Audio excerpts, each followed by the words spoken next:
예수님이 처음 부활한 날, 부활절, 첫 번째 부활절은 오늘의 부활절과는 분위기가 사뭇 달랐습니다.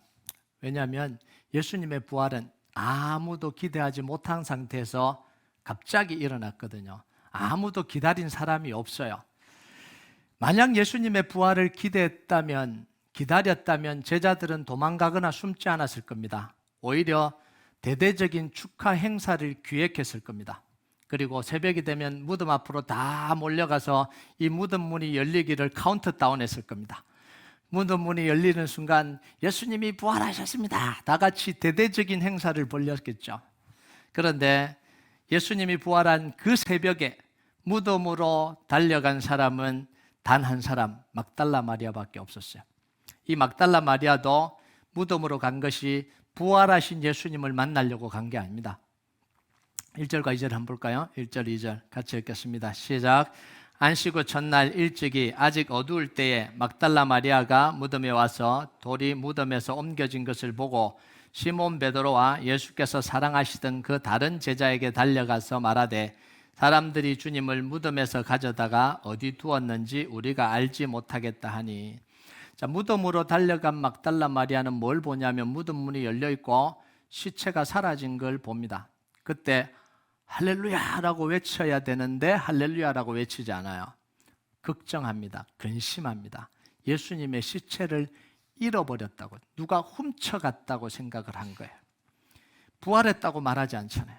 그래서 곧바로 어디로 달려갔냐면 리포트하러 간 거예요.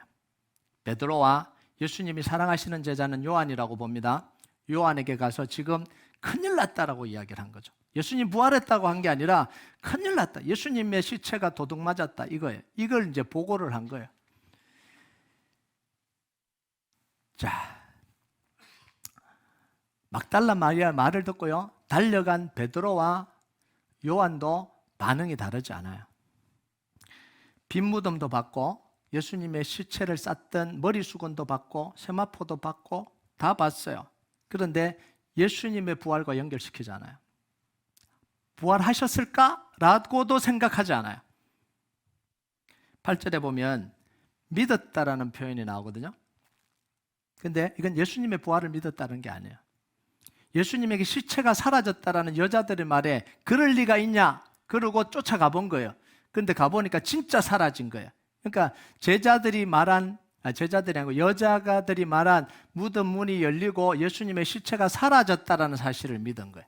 이건 믿음이 아니죠. 그냥 사실 확인을 한 거예요. 자, 이어서 나오는 말씀은 제자들이 예수님의 부활을 믿지 않았다는 걸 친절하게 가르쳐 줍니다. 9절과 10절 같이 읽겠습니다. 시작. 그들은 성경에 그가 죽은 자 가운데서 다시 살아나야 하리라 하신 말씀을 아직 알지 못하더라. 이에 두 제자가 자기들의 집으로 돌아가니라. 자, 빈 무덤을 확인하고 한 그 다음 제자들의 행동이 뭐예요? 집으로 돌아갔다는 거죠. 그리고 문 걸어 잠그고 아무 일도 일어나지 않았다. 아무런 행동도 하지 않았다. 이거 뭐예요? 안 믿었다라는 거예요. 부활하고는 전혀 생각도 못했다라는 이야기예요. 자, 여기서는요, 우리가 인간의 지혜와 지식, 이게 얼마나 쓸모없고 어리석은지를 보게 됩니다. 부활을 예고하신 예수님의 말 수십 번도 계속해서 부활을 예고하셨어요. 제자들에게 계속해서 교육하시면서 부활을 이야기하셨어요. 빈 무덤도 봤어요. 세마포도 놓여 있었습니다. 천사들의 이야기도 들었어요.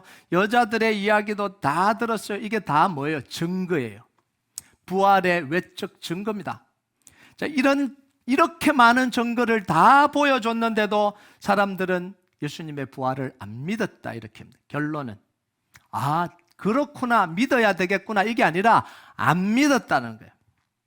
그것도 보통 사람들이 아니라 예수님으로부터 배웠고 예수님과 가장 가까이 있었고 예수님이 부활할 거라고도 말했던 그 제자들이 믿지 않았다는 거예요. 그러니까 사람들이 본 게 이게 얼마나 쓸모가 없는 거예요. 그래서 누가복음 24장 25절에 보면 예수님이 엠마오로 가는 두 제자를 답답해서 이렇게 이야기한 거예요. 같이 읽겠습니다. 시작. 이르시되 미련하고 선지자들이 말한 모든 것을 마음에 더디 믿는 자들이여. 이게 인간. 증거를 다 들이대도 안 믿는 거예요. 자, 결론이 뭐냐면 이런 거예요. 부활의 외적 증거로는 믿음에 이르게 할 수 있다, 없다? 없어요. 부활의 외적 증거를 아무리 많이 가져다 놔도 이것이 믿음에 이르게 할 수 없다라는 이야기입니다. 또 하나, 부활의 증거들을 아무리 많이 모아서 이야기해도 그 부활의 증거는 사람들을 변화시킬 수 없습니다. 아무리 대단한 기적을 가져다 놓고 아무리 대단한 증거를 대도 그게 사람들을 변화시킬 수 없다라는 거예요. 여러분, 그러면 우리가 부활절을 맞이하면서 해야 되는 것이 명백해집니다. 예수님의 부활하셨다는 수많은 증거를 찾고 수많은 증거를 제시하고 과학적으로 증명을 해도 사람들에게 믿음을 줄 수 있을까요, 없을까요? 믿음을 줄 수 없다라는 거예요. 이게 다 소용없다는 이야기가 아닙니다. 이렇게 연구하고 이런 사람들은 참 귀한 사람들이에요. 그래서 우리가 지식적으로 알잖아요. 그런데 그 지식과 과학의 발견이 믿음을 줄 수는 없다라는 이야기예요. 참고할 수는 있어도 믿음을 줄 수는 없다라는 이야기예요. 그러면 믿음은 어떻게 생기냐는 거죠. 로마서 10장 17절 한번 볼까요? 같이 읽겠습니다. 시작. 그러므로 믿음은 들음에서 나며 들음은 그리스도의 말씀으로 말미암느니라. 믿음은 언제 난다고요? 우리가 하나님의 말씀을 들을 때 성령님이 우리 속에서 역사해서 믿어지는 거예요.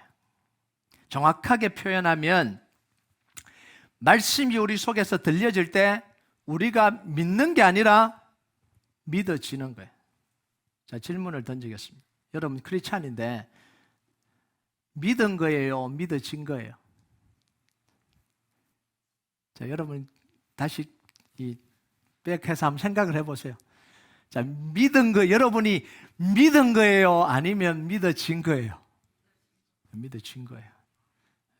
아무도 믿은 사람이 없어요. 믿어진 거예요. 이게 뭐예요? 성령님의 도우심이 필요하다는 거예요. 믿음에는 성령님이 도우심이 필요하다는 거예요. 여러분, 믿음을 일으키는 분은 누구냐면 성령님이 믿음을 일으키시는 거예요. 우리 안에서 성령님이 믿음을 일으키십니다. 그리고 그걸 받아들이는 건 뭐냐면 우리예요. 그래서 믿어지는 게 은혜입니다. 이게 성령의 역사예요. 자, 오늘 막달라 마리아가 예수님의 부활을 받아들이는 과정을 좀 보자고요. 예수님의 빈무덤을 봤는데 안 믿었어요. 못 믿었죠. 심지어 예수님이 눈앞에 나타났는데 육신의 몸으로 눈앞에 나타났는데도 몰랐다 이렇게 이야기를 합니다. 13절과 14절 같이 읽겠습니다. 시작.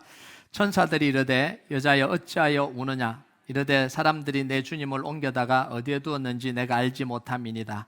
이 말을 하고 뒤로 돌이켜 예수께서 서 계신 것을 보았으나 예수이신 줄은 알지 못하더라. 베드로와 요한 불렀는데 베드로와 요한 불러가 딱 보고는 진짜 사라졌네. 그리고 가버렸어요.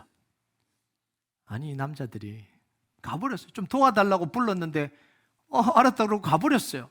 근데 이 마리아는 못 떠나는 거예요. 막달라 마리아는 그 무덤에서 못 떠나는 거예요. 그러면서 울고 있는 거죠. 도대체 예수님이 이 시체를 누가 가져갔냐? 울고 있는 거죠. 그러니까 천사들이 나타납니다. 그러면서 왜 우냐? 그러니까 이 마리아가 예수님의 시체를 누가 가져갔는데 모르겠습니다. 근데 갑자기 뒤에서 돌이켜 보니까 예수님이 서 계시는 거예요. 이게 드라마라면 명장면입니다. 바로 이 장면에서 눈물을 흘리고 딱 돌아보면 멜로 음악이 샥 나오면서 눈이 샥 떠지면서 막 이렇게 포옹하고 이래야 되는데 근데 딱 했는데 몰라봤다는 거예요. 몰라봤다는 거예요. 여러분, 이게요 마리아만 그런 게 아니라 엠마오로 내려가는 두 제자들도 똑같았다는 거죠. 누가복음 24장 15절 16절 같이 읽겠습니다. 시작. 그들이 서로 이야기하며 문의할 때에 예수께서 가까이 이르러 그들과 동행하시나 그들의 눈이 가려져서 그인 줄 알아보지 못하거늘. 두 사람은 예수님의 제자잖아요. 예수님의 제자도 눈으로 보고도 못 알아봐요. 그러니까 육신의 눈으로 보는 게 얼마나 부정확하고 얼마나 이 쓸모없고 이 육신의 눈으로 보는 게 믿음을 줄 수 없다라는 게 이게 다 드러나는 거예요. 여러분, 믿음은요 우리 눈에 보이는 것으로 생겨나는 게 믿음이 아닙니다. 눈에 보이는 기적, 현상, 이건 참된 믿음을 가져다 주지 못합니다. 다시 말하면 기적과 현상을 쫓아가는 이 믿음은 참된 믿음이 아니라는 이야기입니다. 여러분, 사람들은요, 예수님이 자기 눈앞에서 부활하셔도 안 믿는 게 이게 사람들이에요. 믿을 것 같죠? 하루 지나면 의심하기 시작합니다. 눈앞에서 예수님이 살아났는데 그걸 보고도 안 믿어요. 믿음은 그런 게 아니에요. 눈으로는 믿음이 생기지 않아요. 여러분, 가룟 유다는 3년 동안 예수님 따라다녔습니다. 수많은 기적을 봤어요. 가룟 유다가 본 기적이 뭘까요? 소경이 눈을 뜨고, 중풍병이 낫고, 안전뱅이가 일어나서 걷고, 나병 환자가 나았고, 귀신이 나가고, 예수님이 무리를 걷고, 오병이어 기적을 보고, 심지어 사람까지 살아났어요. 우리는 하나도 못 봤는데 이 모든 걸 다 보고도 결론이 뭐예요? 예수님을 향한 믿음이 안 생겼다라는 거예요. 이게 기적 아니에요? 뭐가 다른 게 기적이에요? 이걸 다 보고도 안 생겼는데, 그러니까 보여달라 그런 기도 하지 마세요. 하나님 보여주시고 나타나시고 음성을 들려주시고 쓸모없다니까요. 3년 동안 다 보여줬는데 믿음 안 생겼. 여러분, 성경은요, 믿음의 통로를 보는 게 아니라 듣는 거다 이렇게 이야기해요. 듣는 것도 기적 스토리를 듣는 게 아니고, 간증을 듣는 게 아니고, 뭔가 역사했던 이런 기적을 듣는 게 아니라 뭘 통해서요? 그리스도의 말씀을 통해서 우리에게 믿음이 온다라는 거예요. 여러분 보세요. 기적 보고 믿은 사람이 있어요? 예수님이 나타나셨습니까? 안 나타나셨잖아요. 그런데 믿었어요. 어떻게 믿었어요? 복음이 들려지고 말씀이 들려질 때 우리 안에 이 성령님이 역사하셔서 믿게 하셨잖아요. 보는 건요, 믿음의 통로가 되지 않고 유혹의 통로가 될 때가 훨씬 더 많습니다. 그래서 성경은 보는 것으로 믿는다라고 하지 않고 듣는 것으로 믿는다 이렇게 이야기합니다. 여러분, 하와가 뱀에게 유혹될 때 뭐라고 이야기해요? 보암직도 하고 먹음직도 하고 지혜롭게 할 만큼 탐스럽기도 하다. 이게 뭐예요? 보는 거잖아요. 여러분, 선악과를 따먹지 말라. 따먹으면 정령 죽으리라 귀로 들린 이 하나님의 약속의 말씀보다 뭐가 더 이겨버린 거예요? 눈으로 보이는 게 이게 이겨버린 거죠. 그래서 죄를 짓는 거예요. 눈에 보이는 게 귀로 들리는 이 하나님의 말씀을 이겨버린 거죠. 그 결과가 뭐냐면 타락이고 죄예요. 여러분, 사울왕이 죄를 지었던 거, 불순종한 것도 뭐 때문에 그런 거예요? 하나님이 약속하신 그 약속의 말씀보다 자기 눈앞에 진치고 있는, 믹마스에 진치고 있는 블레셋 군대가 더 무서우니까 그런 거예요. 보는 게 들리는 걸 이겨버린 거죠. 이스라엘 백성들도요, 가나안 땅을 주시겠다는 그 약속 앞에서는 할렐루야 감사합니다 마치 다 얻은 것처럼 그렇게 했어요. 그런데 언제 진 거예요? 정탐하러 갔는데 눈으로 보니까 거인이 보인 거죠. 현실이 보인 거예요. 그러니까 눈에 보이는 게 약속의 말씀을 이겨버린 거예요. 그러니까 죄를 짓는 거죠. 그런데 반대 현상이 일어난 사람이 있어요. 그게 누구냐면 다윗입니다. 골리앗을 눈으로 봤는데 자기 귀로 들린 하나님의 말씀을 더 붙들었기 때문에 골리앗을 이긴 거예요. 여러분, 사무엘상 17장 45절 47절 한번 볼까요? 같이 읽겠습니다. 시작. 다윗이 블레셋 사람에게 이르되 너는 칼과 창과 단창으로 내게 나오거니와 나는 만군의 여호와 이름 곧 내가 모욕하는 이스라엘 군대의 하나님의 이름으로 내게 나아가노라. 또 여호와의 구원하심이 칼과 창에 있지 아니함을 이 무리에게 알게 하리라. 전쟁은 여호와께 속한 것인즉 그가 너희를 우리 손에 넘기시리라. 아멘. 너는 칼과 창과 단창으로 내게 나오지만 이게 뭐예요? 보이는 거예요. 여호와의 구원하심이 칼과 창에 있지 않다. 이건 뭐예요? 들리는 거예요. 하나님의 약속이죠. 눈에 보이는 현실이 귀에 들리는 하나님의 말씀을 이기지 못한 거예요. 여러분, 눈에 보이는 건 뭐냐면 현실이에요. 귀에 들리는 건 뭐냐면 기도입니다. 하나님이 기도를 통해서 약속을 주십니다. 기도가 현실을 이기는 거예요. 기도하지 않으면 현실이 우리 인생을 지배해 버립니다. 그런데 기도하면 하나님의 음성이 들리고 하나님의 약속이 들리고 그 음성과 그 약속을 통해서 현실을 이겨가는 겁니다. 그래서 문제를 이기는 자리는 현실이 아니라 기도의 자리인 거예요. 그래서 성막에서 무릎 꿇는 그 모세가 이기는 건 어디서 이기냐면 성막에서 이기고 현장으로 나가는 거예요. 그래서 기도가 중요한 겁니다. 아말렉과 전투할 때 모세가 산 위에서 기도할 때 그곳에서 이기는 거예요. 우리 인생에서 현실적인 문제를 이길 수 있는 건 뭐냐면 고민하고 계획을 세우는 게 아닙니다. 고민하고 계획 세우고 고민하고 기억 세우면 결과가 뭔지 아세요? 불면증. 잠 못 자요. 기도하고 자세요. 기도하고 편안하게 주무세요. 어디서 이기냐면 기도하는 자리에서 이기는 거예요. 그럼 오늘 막달라 마리아가 예수님의 부활을 받아들이는 모습을 한번 볼까요? 16절과 17절 같이 읽겠습니다. 시작. 예수께서 마리아야 하시거늘 마리아가 돌이켜 히브리 말로 라보니 하니 이는 선생님이라는 말이라. 예수께서 이르시되 나를 붙들지 말라. 내가 아직 아버지께로 올라가지 아니하였노라.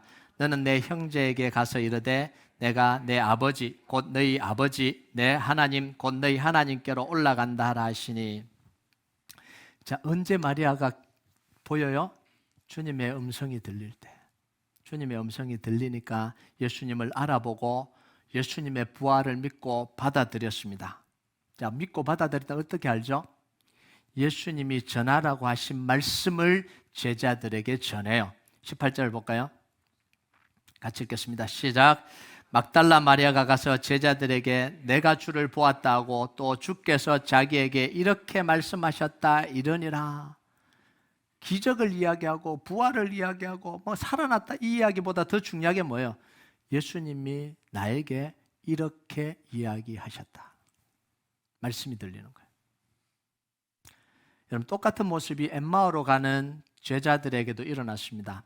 엠마오로 가던 두 제자가 고향으로 돌아가면서 나눈 대화의 내용이 뭐죠? 대화의 내용이 뭐예요? 빈 무덤, 천사들의 이야기, 세마포 이야기, 머리 숙은 이야기, 천사들이 나타났다니 이 이야기를 하고 가고 있었어요. 지금 계속해서 하고 가고 있는데 누가 나타나요? 예수님이 나타나. 이야기도 하고 예수님도 나타났어요. 그런데 알아보지 못해요. 부활도 생각하지 못해요. 그런데 예수님이 해주신 말씀을 통해서 뭐예요? 부활하신 예수님을 만나는 거예요. 여러분, 누가복음 24장 31절 32절 같이 읽겠습니다. 시작. 그들의 눈이 밝아져 그인 줄 알아보더니 예수는 그들에게 보이지 아니하시는지라. 그들이 서로 말하되 길에서 우리에게 말씀하시고 우리에게 성경을 풀어주실 때에 우리 속에서 마음이 뜨겁지 아니하더냐 하고. 자, 예수님이 바보 같은 인생들아, 내가 예수다, 봐라, 내가 부활했다니까, 손 보여줄래? 손 보여줄까? 보고 믿을래? 이렇게 한 게 아니라 뭐예요? 말씀을 풀어주시니까 그 속에서 역사가 내 마음이 뜨거워지고 믿어지고, 그 시로 이 제자들은 예루살렘으로 뛰쳐 올라가잖아요. 믿었다는 거야, 안 믿었다는 거야? 믿어줬다. 참 신기하죠? 말씀을 풀어주는 데입니다. 나타나도 안 믿어요. 기적을 보여줘도 못 믿어요. 그 믿음이라는 게 너무 신비한 거예요. 죽었다가 살아난 사람을 봤는데도 못 믿는데 하나님의 말씀이 우리 속에 들려질 때는 믿음이 생기더라는 거예요. 이게 얼마나 놀라운 거예요. 이 믿음의 신비인 거죠, 이게. 그러면 우리가 부활절을 맞이하면서 해야 될 일이 조금 더 선명해집니다. 뭘 해야 되냐는 거죠. 예수님의 부활을 기뻐하고 즐거워하고 선포해야 되는 건 너무너무 당연한 겁니다. 부활을 알리고 부활의 소식을 나눠야 되는 건 너무너무 당연한 겁니다. 근데 그것보다 더 중요한 게 있어요. 예수님의 말씀을 가장 소중하게 생각하는 거예요. 내 인생 속에 어떤 것보다 더 소중하게 예수님의 말씀을 생각하고 간직하는 겁니다. 그 약속을 붙들고 지키고 전하면서 사는 겁니다.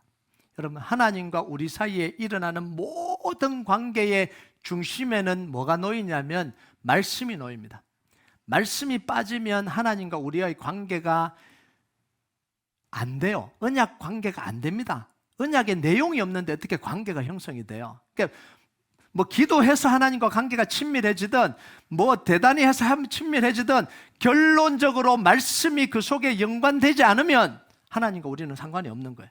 그러니까 수없이 30년을 봉사하고 수없이 막 자기 인생을 다 들여서 했던 사람도 한순간에 덩질 수 있는 거예요. 왜냐하면 말씀이 없거든요. 좀 많이 만나봤어요. 10년 저 여성교 회장했습니다. 20년 했습니다. 진짜 막 인생이 막 거기다 다 쏟았습니다. 근데 현재는 뭐냐면 이제는 안 할 겁니다. 말씀이 없으니까 관계가 없잖아요. 그럼 누구를 위한 노력이었고 누구를 위한 헌신이었고 뭘 위한 그 열심이었냐라는 거죠. 우리는요, 다음 세 말씀에서 우리가 어디에 집중하면서 살아야 될지가 보여지는 거죠. 출애굽기 20장 6절 같이 읽겠습니다. 시작. 나를 사랑하고 내 계명을 지키는 자에게는 천대까지 은혜를 베푸느니라. 누구를 사랑하신다고요? 나를 사랑하고 내 계명을 지키는 사람에게 천대까지 은혜를 베풀어 주신다. 이게 하나님의 마음이에요. 하나님은 말씀을 존중하는 사람을 존중해 주세요. 말씀을 생명처럼 지키는 사람을 하나님이 생명처럼 지켜주십니다. 우리가 이사야 61장의 그 기도 제목 제일 마지막 기도가 뭐예요? 말씀을 존중하고 사랑하는 교회가 복받음을 알게 없어요. 이것 때문에 그런 거예요. 그 인생은 복된 인생입니다. 자, 요한복음 14장 21절 한번 볼까요? 같이 읽겠습니다. 시작. 나의 계명을 지키는 자라야 나를 사랑하는 자니 나를 사랑하는 자는 내 아버지께 사랑을 받을 것이요 나도 그를 사랑하여 그에게 나를 나타내리라. 아멘. 누가 예수님 사랑하는 자라고요? 나의 계명을 가지고 지키는 자. 정확하게 기준을 이야기해 줍니다. 찬양할 때 목소리 좀 더 소리 크게 지는 사람 아니에요. 찬양할 때 두 손 들고 찬양하는 사람 아니에요. 그럴 수도 있어요. 근데 그건 예수님이 말씀하신 건 아니에요. 우리가 만들어낸 거죠. 교회 헌금 제일 많이 하는 사람 아니에요. 이건 이단에서 좋아해요. 순위 매겨갖고 보좌로 가까이 올 수 있는 돈 액수에 따라서. 이건 하나님의 기준이 아니에요. 명백한 하나님의 기준이 나옵니다. 계명을 사랑하는 자. 하나님이 정확하게 사랑하는 방법을 말해줬는데 왜 이건 안 하고 다른 거 자꾸 하려고 그러냐는 거예요. 이게 아이러니 아닙니까? 이 방법을 나를 사랑하는 방법은 이 방법이야 라고 수십 번 이야기하는데 목사님 하나님 저는 좀 다른 방법으로 하나님을 사랑해 보면 좀 어떨까요? 큰 집회를 해서 하나님을 찬양하고 막 엄청난 사람들이 모이게 하면 어떨까요? 아니에요. 내가 원하는 게 있잖아요. 여러분이 원하는 게 있는데 그건 안 들어주고 다른 걸 주장창해요. 내가 이거 구하기 위해서 일주일 동안 내가 전국 방방곡곡을 돌아다녔어요. 내가 이거 하기 위해서 내가 3일을 밤을 샜어. 그럼 뭐라 그랬어요? 왜? 헛고생했네. 내가 원하는 게 이거라니까? 이게 하나님의 마음이에요. 여러분, 정말 하나님을 사랑하기 원하십니까? 정말 사랑받기 원하십니까? 하나님 말씀 지키세요. 약속의 말씀을 붙드세요. 그 약속의 말씀을 붙들고 살아가세요. 어떤 것보다 더 소중하게 생각하세요. 그러면 하나님이 소중하게 여겨주십니다. 이건 제 이야기 아니라 하나님의 말씀이잖아요. 그러면 하나님을 사랑하고 하나님께 사랑받는 방법은 계명을 지키는 것, 이것 외에 방법이 없어요. 자, 그러면 계명이 도대체 뭐냐는 거예요. 요한복음 13장 34절 35절 같이 읽겠습니다. 시작. 새 계명을 너에게 주노니 서로 사랑하라. 내가 너희를 사랑한 것 같이 너희도 서로 사랑하라. 너희가 서로 사랑하면 이로써 모든 사람이 너희가 내 제자인 줄 알리라. 우리 교회에 제일 필요한 말씀입니다. 왜 아멘 안 하세요? 서로 사랑하라. 서로 사랑하라. 서로 사랑하면 사람들이 너희가 내 제자인 줄 알리라.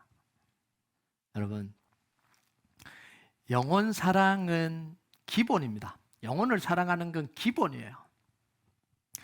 서로를 향한 관심과 사랑이 깊어져야 됩니다. 영적 교제도 너무너무 중요합니다. 이건 당연한 거예요. 그런데 성도의 교제도 깊어져야 됩니다. 아멘 안 하시는 거 보니까 안 하시려고 하시는지 모르겠는데, 기도도 해야 되는데 동시에 모여서 떡도 떼고 교제도 해야 됩니다. 이걸 다 포함해서 영적인 거예요. 기도하는 시간만 영적인 거, 밥 먹는 시간은 세속적인 게 아닙니다. 기도하고 형제가 연합하여서 같이 떡을 떼고 나누고 격려하고 이 전체가 모여서 영적인 게 되는 거예요. 우리 교회의 제일 약한 부분이 바로 떡을 떼고 교제하는 겁니다. 동의를 안 하시는 것 같은데, 제가 너무 본질을 강조하다 보니까 기도하고 영적인 걸 추구하고 말씀만 붙들고 혼자 열심히 하면 된다고 생각하니까 별로 다른 사람에 대해 관심이 없어요. 오직 하나님, 오직 말씀, 오직 기도. 사람이 왔다 가는지 뭔 생각을 하는지 관심이 없어요. 감사합니다. 그런데 이것도 중요합니다. 내 형제가 지금 영적으로 깨어 있는지, 어떤 생각을 하는지, 교회에 와서 만날 사람이 없어서 방황을 하고 있는지, 이것도 중요한 겁니다. 교제도 해야 되는 거죠. 그래서 4월 23일부터 점심 교제를 시작합니다. 지금까지 멈췄는데 샌드위치로 시작하려고 그럽니다. 밥을 할 수 있는 여건도 안 되고 지금 이 공간에 비해서 사람들이 너무 많아서 밥을 하고 뭔가 나누기는 좀 부족해서 고민하던 중에 샌드위치로 시작을 하려고 그럽니다. 그래서 펠로우십 홀도 의자를 사서 다 넣고, 그래서 좀 앉아서 하고, 부자라면 각 방으로 들어가서라도 좀 교제를 하려고 그럽니다. 그래서 여러분들이 그렇게 기도해 주시고 또 함께 교제에 동참해 주시면 좋겠습니다. 그래서 관심도 가지시고 사랑도 가지시고 챙기기도 하시고. 자, 세 단어 따라하세요. 시작. 관심, 사랑, 챙기기. 자, 앞으로 우리 교회 이 연말까지 키워드는 이겁니다. 관심, 사랑, 챙기기. 관심, 사랑, 챙기기. 이게 중요한 겁니다. 챙겨야 그 사람이 영적으로 들어올 수 있어요. 영적으로 연약한 사람들이 어떻게 바로 영적으로 들어가겠어요? 챙겨주기도 하고 관심 가져주기도 하고 사랑해줘야 그렇게 들어올 수 있잖아요. 17절을 우리 한번 볼까요? 같이 읽겠습니다. 시작. 예수께서 이르시되 나를 붙들지 말라. 내가 아직 아버지께로 올라가지 아니하였노라. 너는 내 형제들에게 가서 이르되 내가 내 아버지 곧 너희 아버지 내 하나님 곧 너희 하나님께로 올라간다 하라 하시니. 자, 막달라 마리가 예수님 알아보고는 반가워서 잡으려고 그랬어요. 근데 예수님 뭐라 그래요? 잡지 마라. 만지려고 그러는데 don't touch. 왜 이랬을까요, 예수님이? 다른 번역본에 보면 잡는다고 표현되지 않고 만진다 이렇게 표현합니다. 만지지 마라. 근데 이유를 이렇게 설명합니다. 내가 아직 하나님께로 아버지께로 올라가지 않았다 이렇게 이야기해요. 자, 그럼 예수님이 이 말이 부활하고 난 뒤에 아직 예수님도 안 만났는데 네가 나를 만지면 부정타니까 만지지 마라 이런 걸까요? 예수님 그거하고는 전혀 관계가 없어요. 여기서 마디가 붙들었다는 건 반가워서 잡았다, 만졌다 이런 이야기가 아닙니다. 성경 원어에 보면 이 단어는 잡고 늘어지다, 매달리다, 영어로 clinging to, 잡고 안놔주는 그런 표현이에요. 아마도 마리아가 예수님을 만나고 너무 기뻐서 이제는 어디 가지 말라고 붙들었던 것 같아요. 그러니까 예수님이 나는 아버지께로 가야 된다. 그래야 성령님이 오시고 그래야 구원사역이 일어나고 내가 여기 있으면 나는 육신의 몸으로 있기 때문에 모든 사람을 다 만날 수 없잖아요. 그런데 보혜사, 예수님 대신 오시는 성령님은 모든 시간과 공간을 초월하기 때문에 모든 사람에게 함께 할 수 있냐. 그래서 내가 가는 게 너희에게 유익이다 이렇게 말씀하시는 거예요. 그러니까 내가 가야 된다. 그러니까 붙들지 마라 이렇게 이야기한 거죠. 이건 부활신앙을 가진 사람이 어떻게 살아야 되는지를 정확하게 보여주는 예수님의 메시지예요. 예수님의 부활을 체험한 사람들은 예수님 이제 못 갑니다, 우리 알콩달콩 여기서 삽시다, 이런 신앙으로 살아서는 안 된다는 거예요. 변화산의 베드로처럼 주님 여기가 좋사오니 초막셋을 짓고 여기에 영원히 삽시다, 이런 신앙으로는 안 된다라는 이야기입니다. 디베라 바닷가의 베드로처럼 내 양을 먹이는 신앙이 돼야 되는 거예요. 이제는 네가 가고 싶은 대로 가는 게 아니라 내가 띠띠고 너를 데리고 갈 것이다. 박해받는 자리에도, 어려운 자리에도, 복음 전하다가 고통받는 자리에도 데려갈 거야. 그게 내 양을 먹이라는 거예요. 여러분, 이제 부활신앙으로 우리는 뭘 해야 되냐면 세상 속으로 들어가야 돼요. 너무 감사해요. 너무 황홀해요. 더 큰 감격, 더 큰 감각, 이게 아니라는 거야. 세상 속으로 들어가서 예수님의 사랑도 전하고 예수님의 부활도 알리고 제자도 삼고 이 삶을 살아라는 거예요. 여러분, 우리가 부활절을 맞이해서 우리가 해야 되는 건 뭐냐면 예수님을 추억하고 찬양하고 축하하고 셀러브레이션 하는 것 당연합니다. 근데 거기서 머물러 버리면 안 됩니다. 그걸 하기 위해서 에너지를 모두 다 집중시켜서 하나님을 찬양했다, 거기서 끝나버리면 안 된다는 거예요. 여러분, 교회들이요, 수많은 교회들이 그 부활절 행사 하나 한다고 몇만 불씩 다 투자를 해요. 의미가 없는 건 아니에요. 근데 거기서 끝나면 안 된다는 거죠. 거기서 끝나면 안 된다는 거예요. 죄와 사망과 사탄의 권세를 이기신 부활의 능력으로 살아가야 되는 거예요. 자기만 위해서 살지 말고 말씀 따라 살고, 나만 돌보지 말고 이웃을 돌보고, 이웃을 돌보다가 좀 까이기도 하고, 사랑하다가 좀 외면당하기도 하고. 여러분, 예배를 아무리 은혜롭게 드려도요, 이 은혜로운 예배 계속 드리면 식상해질 겁니다. 안 은혜로워질 거예요, 나중에 되면요. 그런데요, 이번 주 나가서 복음 전하다 한번 까이면 다음 주일 예배는 참 은혜로워질 겁니다. 네. 땀 흘리는 현장이 없고 일하는 현장이 없고 고민하는 현장이 없으면 밥맛은 계속해서 떨어지기 마련입니다.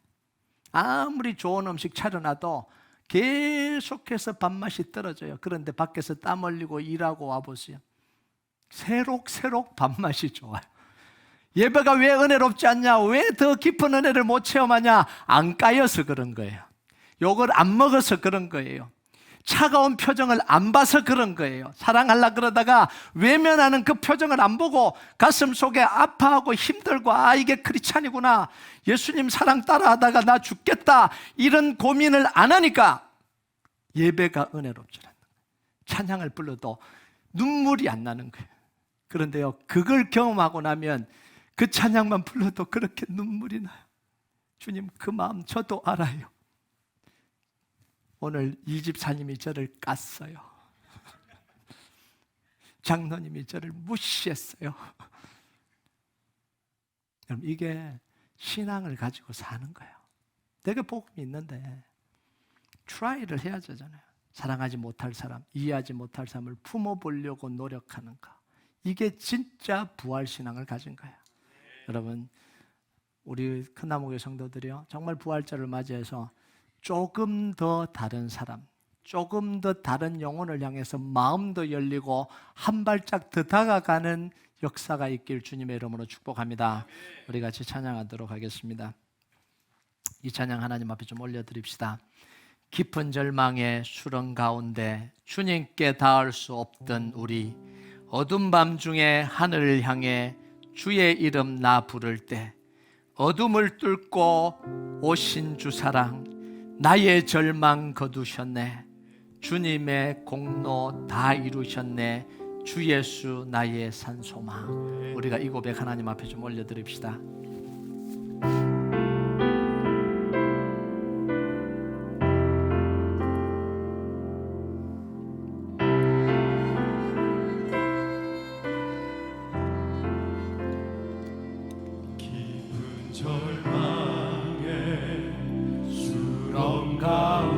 주님께 닿을 수 없던 우리, 주님께 닿을 수 없던 우리 어둠 밤중에 하늘을 향해 어둠 밤중에 하늘을 향해 주의 이름 나 부를 때 주의 이름 나 부를 때 어둠을 뚫고 오신 주 사랑 어둠을 뚫고 오신 주 사랑 나의 절망 거두셨네 나의 절망 거두셨네 주님의 공로 다 이루셨네 주님의 공로 다 이루셨네 우리 주님 주 예수 나의 산소망 예수 나의 산소망 그 누가 주의 자비 다하라 누가 주의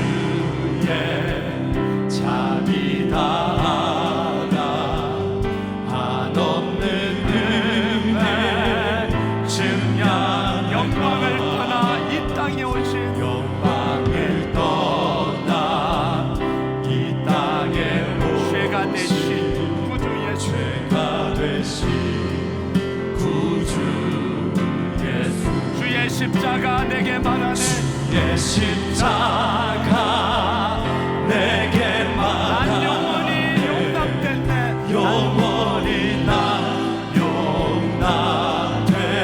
용납됐네 아름다우신 말 나는 주의 그리스도 나의 산소망 그리스도 나의 산소망 할렐루야 주를 찬양하여라 할렐루야 주를 찬양하여라 할렐루야 자유케 하소서 죄의 저주 끊으신 주께 구원이 또다 주 예수 나의 산소망 할렐루야 주를 찬양하여라 할렐루야 자유케 하소서 죄의 저주 끊으신 주께 구원이 또다 주 예수 나의 산소망 언약된 아침 장사된 몸에